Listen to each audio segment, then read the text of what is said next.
Let's do a heater core flush on a Ford Taurus 03. I took off my heater core hose assembly because it was all rusted and had holes and all that junk, so I figured I'd flush it as well since I got it off. What we'll be doing is hooking a hose up to each one of those pipes. Doesn't matter, we're going to swap them either way. And here's my hose. I got my funnel somewhere, and we're going to pour some water through there. This is my basic setup.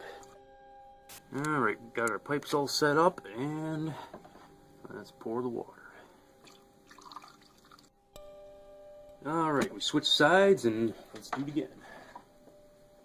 Obviously, you can do this as many times as you want. There you go. Until you think it's clean.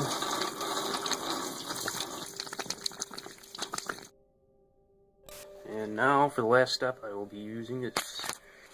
Connect it on there just like that. And now we're good to go.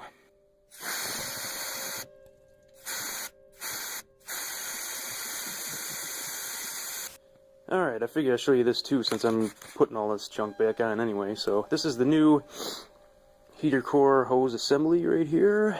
And there is 1, 2, 3, 4 hose connections. And 1 and 2 bolts this way, right through there. And throw all the hoses on, put the 2 bolts in, and you're done. Fill the coolant up.